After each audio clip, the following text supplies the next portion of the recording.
प्रिय विद्यार्थियों, मैं हरदेव सिंह राजकीय महाविद्यालय पीपलखूट में इतिहास विषय में सहायक प्रोफेसर के पद पर पदस्थापित हूँ। प्रिय विद्यार्थियों, आज हम फ्रांसीसी ईस्ट इंडिया कंपनी के बारे में विस्तृत चर्चा करेंगे। अन्य यूरोपीय कंपनियों की तुलना में फ्रांसीसी भारत में देर से आए। लुई 14वें फ्रांस के सम्राट का शासनकाल कई युगांतकारी घटनाओं के लिए याद किया जाता है। लुई 14वें के मंत्री कॉलवर्ट द्वारा 1664 ईस्वी में फ्रेंच ईस्ट इंडिया कंपनी की स्थापना हुई, जिसे कंपनी देश इंड से ओरिएंटलेस कहा गया। फ्रांस की व्यापारिक कंपनी को राज्य द्वारा विशेष अधिकार तथा वित्तीय संसाधन प्राप्त था, इसलिए इसे एक सरकारी व्यापारिक कंपनी कहा जाता था। 1667 में फ्रांसिस कैरो के नेतृत्व में एक अभियान दल भारत के लिए रवाना हुआ, जिसने 1668 ईस्वी में सूरत में अपने पहले व्यापारिक कारखाने की स्थापना की। 1669 ईस्वी में मरकारा ने गोलकुंडा के सुल्तान से अनुमति प्राप्त कर मसूलीपट्टनम में दूसरी फ्रेंच फैक्ट्री की स्थापना की। 1672 में एडमिरल डे ला हे ने गोलकुंडा के सुल्तान को परास्त कर सैन थोमे को छीन लिया। 1673 ईस्वी में कंपनी के निदेशक फ्रांसिस मार्टिन ने वली कोंडापुर के सूबेदार शेर खान लोदी से पुडुचेरी नामक एक गांव प्राप्त किया, जिसे कालांतर में पांडिचेरी के नाम से जाना गया। 1674 ईस्वी में बंगाल के सूबेदार शाइस्त खान द्वारा फ्रांसीसियों को प्रदत्त स्थान पर 1692 को चंद्रनगर की स्थापना की गई।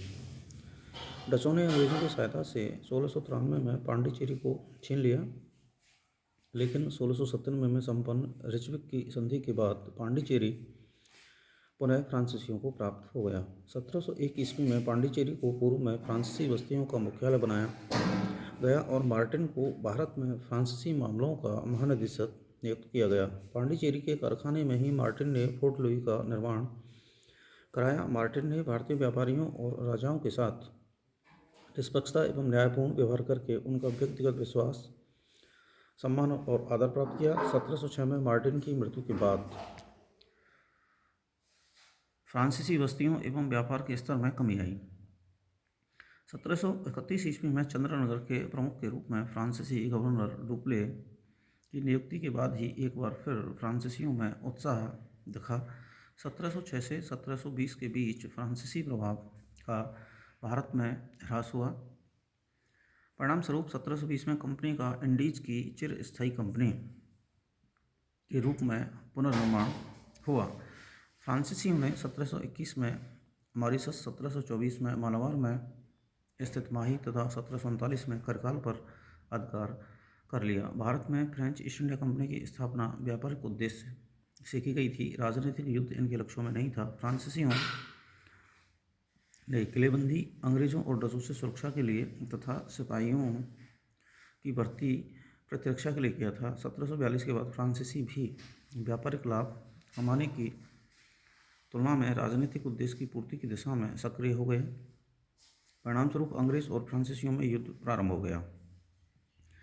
अंग्रेजों और फ्रांसीसियों के बीच लड़े गए युद्धों को कर्नाटक युद्ध के नाम से जाना गया। कोरोमंडल समुद्र तट पर स्थित क्षेत्र, जिसे कर्नाटक या कर्नाटक कहा जाता था, पर अधिकार को लेकर इन दोनों कंपनियों में लगभग 20 वर्ष तक संघर्ष हुआ।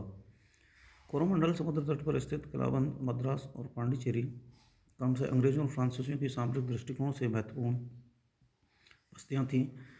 तत्कालीन कर्नाटक दक्कन के सूबेदार के नियंत्रण में था, जिसकी राजधानी आरकाट थी। तो प्रिय विद्यार्थियों, ये थी फ्रांसीसी ईस्ट इंडिया कंपनी। कल हम आपको इतिहास में जो 3 कर्नाटक युद्ध हुए थे उनके बारे में विस्तार से चर्चा करेंगे। धन्यवाद।